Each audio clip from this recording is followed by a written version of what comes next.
Maybe look at that when you're recording. Yes, I am. Welcome to 54 Nights. I'm Chris. I'm Terry. That's Terry. So shopping for a motorhome, it can be a daunting process. It can also be a little bit of fun. I mean, we've proven that over the years. Shopping for various, brands, the different floor plans, toy haulers, bunk models, and, then the most expensive difference is diesel or gas when you're looking at motorhomes. And I'm sure if you're shopping for a motorhome and you've done any manner of research up to this point, you've likely heard several very useful things. Like once you drive a diesel coach, you'll never want to drive a gas coach again. Oh, you've heard that. Oh yeah. There's no way you haven't heard that. Or maintaining a diesel versus a gas, oh my gosh, it is just so outrageously expensive. Or just finding diesel when you're out on the road. You just can't find it. And blah, blah, blah, blah, blah, blah, blah, blah, blah. I mean, all sorts of useful pieces of information like that. Useful. So if you see me looking down, I've got my notes. I don't typically do these videos with notes, but we tend to ramble. And see, even now, this part that I'm saying is not on these notes. So technically I'm rambling. So years ago, we did a video about the gas motorhome versus the diesel motorhomes, only it was from the perspective of a potential buyer's point of view. We didn't have any experience with either of them. So, in the depths of the rambling that, like I discussed, we're so well known for, we may have gotten a few things right, and we likely got a lot of things wrong. So here we are again. So in February, hold on 1 second. Number 2 wants attention. No, thankfully, we don't have 3. We only have so many laps in these videos, guys. So in February of 2024, we finally broke down and we purchased a Winnebago Forza 34T diesel motorhome. After a year and 10,000 miles spent in the Southeast, Florida, Georgia, Louisiana, down in Texas, and then up Colorado into the mountains, it's time for us to dive into this debate just one more time, and maybe even the last time. I doubt it. What do you think? That's what I thought. So first things first, let's back up a little bit and provide a little context and maybe, dare I say, some credibility to what we're saying. In 2000, credibility? Oh, I'm sorry, I'm rambling. Okay. You might have credibility. I'm not sure. I don't know. We'll find out. In 2017, we purchased a 2016 Fleetwood Southwind 34A. Over the course of almost 7 years, we traveled from Oklahoma to Virginia to Florida to the mountains of Colorado to Utah.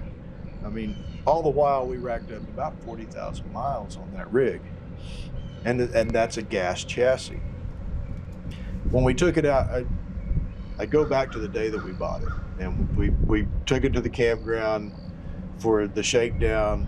We didn't even come home with it. Took it on the shakedown, and then when we did get home, it was March, and March in Oklahoma, folks, is a tad bit windy. Yeah. So we took it out for the first time. Several months in Oklahoma, they're a tad bit windy. We took it out for the first time on a windy March afternoon, and it was, quite honestly, a white knuckle drive. So much so that even before I pulled back into the driveway, I was already planning on doing the big 3 to the chassis. If you're new to this, the gasoline chassis, there are 3 things that you can do to them to calm them down on the road. The cheap handling fix, installing a rear track bar, and then the steering stabilizer. I did all that, And that is the coach I'm going to be comparing to the diesel coach, our modified gas coach. Modifications were obvious. I mean, riding in them, so Yeah. that's why it makes a difference.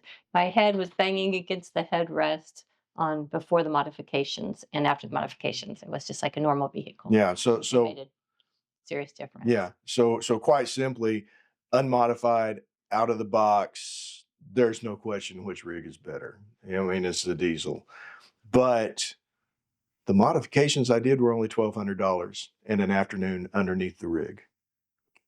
So take that. So that is why I'm not going to compare the unmodified chassis. I'm comparing the modified gas chassis to the stock diesel chassis. So, I mean, why do we have this discussion to begin with? Well, let's look at the Newmar rigs. And yes, the perception that Newmar is probably the most expensive motorhome out there, while it might be true, their pricing structure is basically the same as everybody else's pricing structure. Winnebago, Tiffin, Thor, you know, whoever. So Newmar's top of the line gas rig, the Baystar, the MSR, the base MSRP is $247,100. Their entry-level diesel, which would be the next step up from the top-level gas, their entry-level diesel, the Canyon Star, base MSRP, is $363,020. $20. Why $20? Mm-hmm. Anyway, so it's basically a $115,920 premium for the diesel. That's the difference between the two. So you're paying that much to get the diesel. And you could buy, we've got a Jeep Wrangler. I'm a Jeep guy. You could buy a Jeep Wrangler and a Jeep Gladiator for less than $115,920. So that's why RVers get hung up on this conversation, because it is just so much money. Mm-hmm. So, and most of us don't have so much money. Exactly it. So let's talk about the handling. The Winnebago, and this is a conversation you have to have when it comes to handling. Comparing the two rigs, they've really got to be very similar. I can't compare a 44-foot diesel with a 35-foot gas motorhome. It's the 44 is going to win every time. But the Winnebago that we own now is only about 8 inches longer than the Fleetwood we had before. So it's not quite as scientific as that. What was that show where they compared things like Mythbusters? Yeah. It's not quite as scientific as they did, but it's a little bit. Yeah, but the wheelbases, the distance between the front wheels and the rear wheels, are identical on the two coaches. And so they're both considered short coaches, and many people will tell you shorter wheelbase vehicles are not as good handling as the longer wheelbase vehicles. So we can't speak as to that. Yeah, we only know two basically 36-foot long coaches, 35, 36-foot long coaches. So when it comes to handling, as a driver, I felt no difference between the two. The modified gas chassis versus the diesel stock chassis. I was surprised. This is an observation that goes against everything I had been told up to that point. I mean, that earlier line about once you drive a diesel chassis, you'll never want to go back to a gas chassis. That wasn't the case when it comes to the handling of this coach. Wasn't your experience? Yeah, not my experience. There just wasn't a noticeable difference between the two. Windy days, calm days, big rigs blowing by one direction, coming from another direction. Both of the rigs reacted the same. I was driving the same, one hand up on the wheel, just cruising down the highway. Now that's the handling. Now the noise level. Now there's a different story.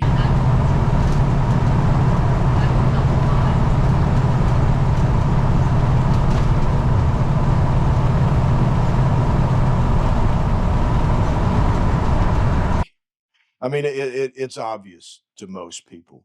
With a gas rig, the motor is In front of right there. Mhm. No. I mean, it's right there between you and the passenger.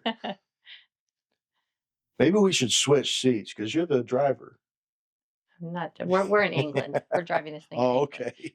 So, I mean, with the motor right there, you have to become accustomed to the noise level because you're hearing when you give it the beans, you're going to hear it right there at your feet. Um, but When you give it the beans, is that an old person thing? it must be an old person thing because she's a young girl and she doesn't understand it. Oh. So this is why we've been married for 36 years, guys. Pay attention. Um, Oh. you honestly, you get used to it. I mean, we had it for 7 years and it was just something you got used to. It really, We would just talk louder. yeah, it becomes a non-issue. It really did. It was just, Yeah, I don't, you stop noticing it. yeah. So, but then you drive a diesel coach. I mean, we drove from Oklahoma City out to Atlanta, Georgia to pick up this diesel coach. So we had just gotten out of our gas coach to drive this diesel rig. And wow, it's like, Yeah. Like, hey, wow, Chris, did you see that? He's like, ah. don't yell at me.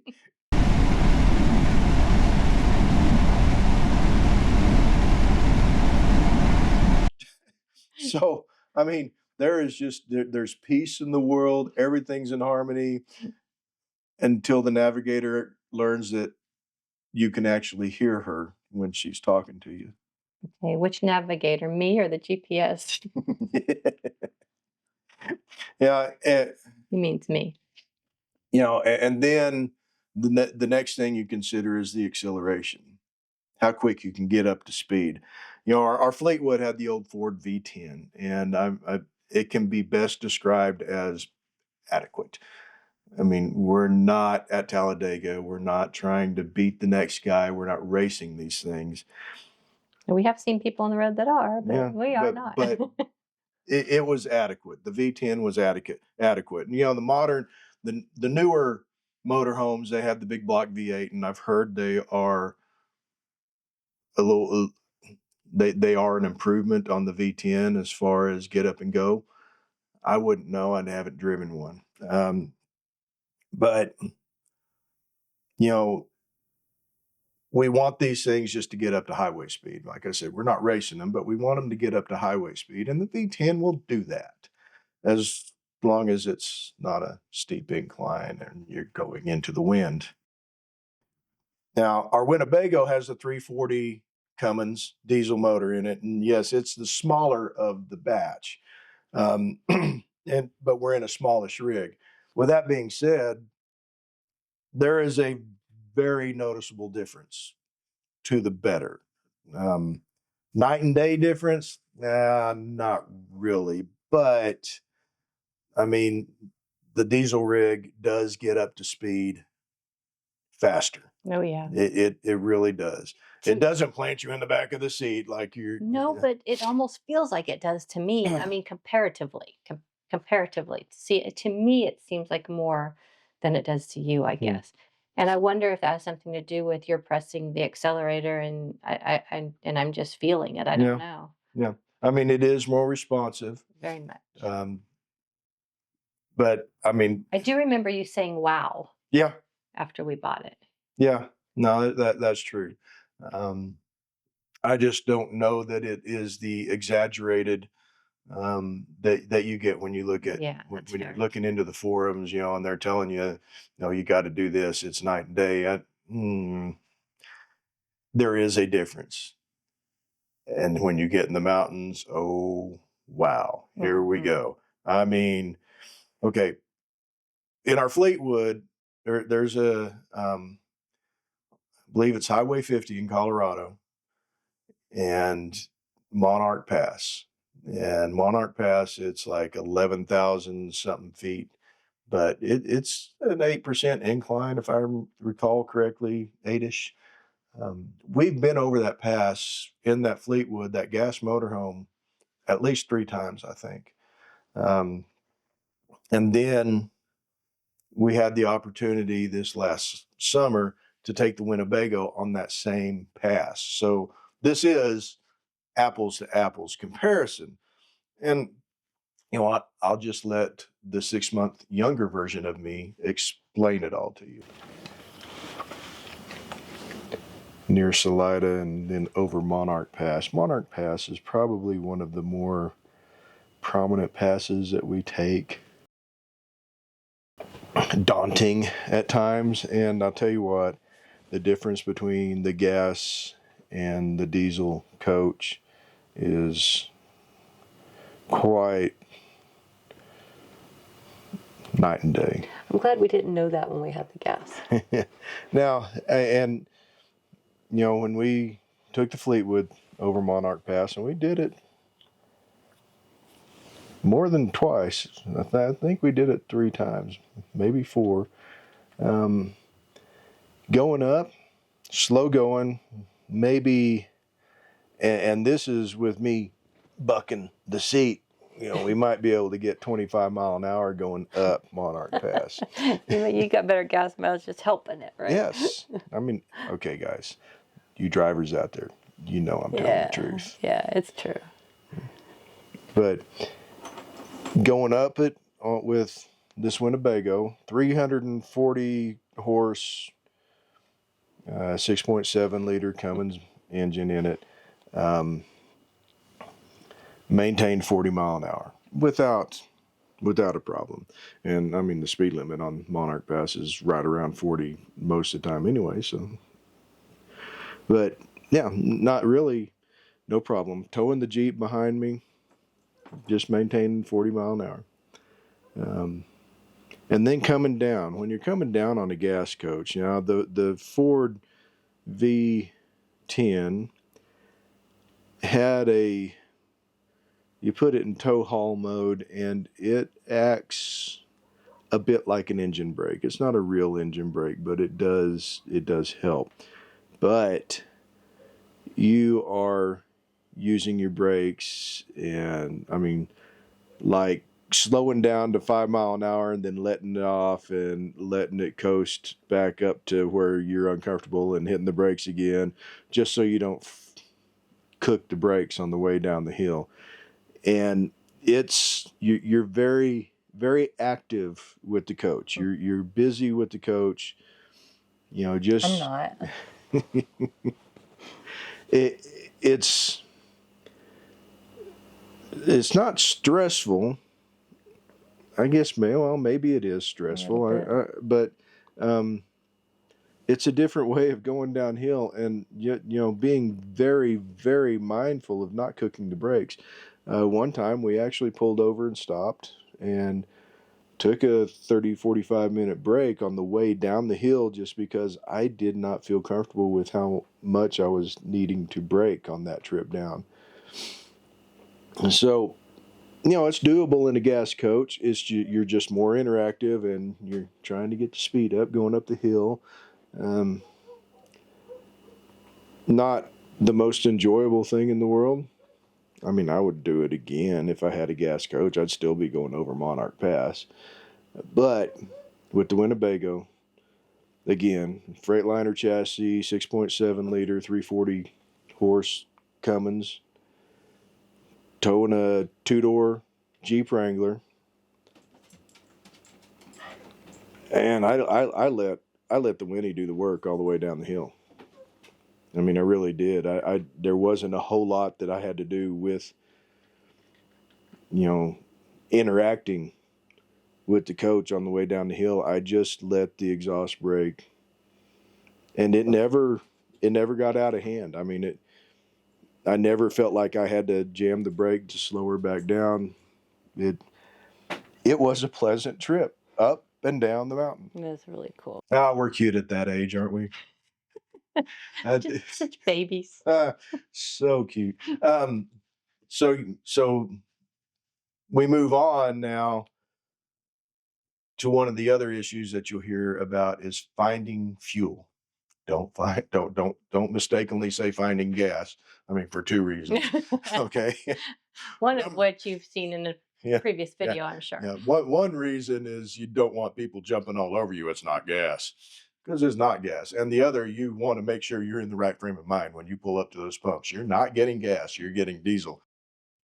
But I mean, keep in mind though, as a motorhome pilot, a captain of the land yacht, a chauffeur to the queen of all things that need to be queened,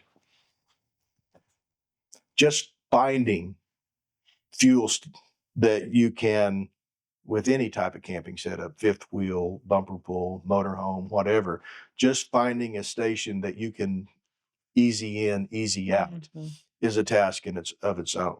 Oh yeah, before we leave for the day, he'll usually look at maps, Google Earth, and look at the layout of gas stations that we might be going by. And it's a big deal. And with the and with the added burden of needing to find that green nozzled goodness of diesel fuel, that's just, I don't know. It's not an issue. It just really isn't. There is no difference for me when we're driving the gas motorhome or we're driving the diesel motorhome. There's really no difference. I'm always shopping ahead, looking ahead on Google Maps and finding where our next fuel stop is going to be, because I don't want to get caught in a tight position.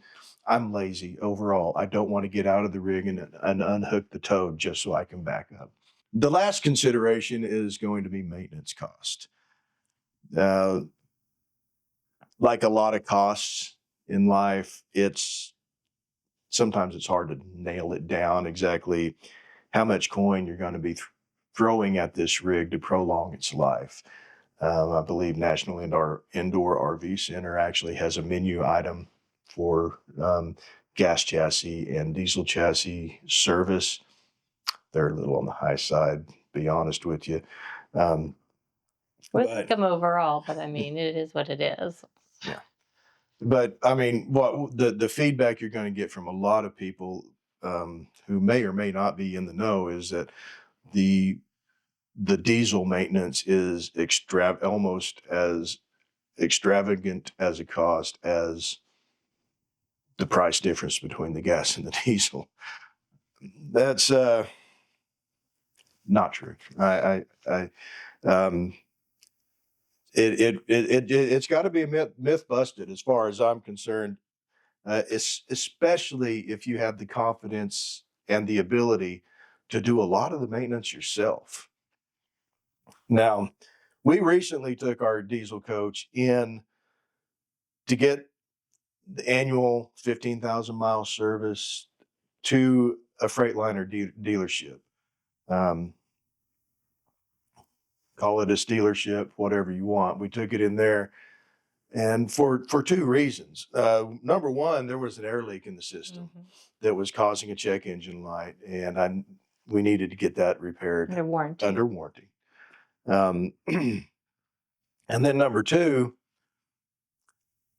it was kind of a peace of mind thing. I wanted the pros to be crawling all underneath that rig to do all the maintenance, because they would be more apt to find an issue with the chassis that they're familiar with than I would be to find it with a chassis that I'm not familiar with, if you follow me.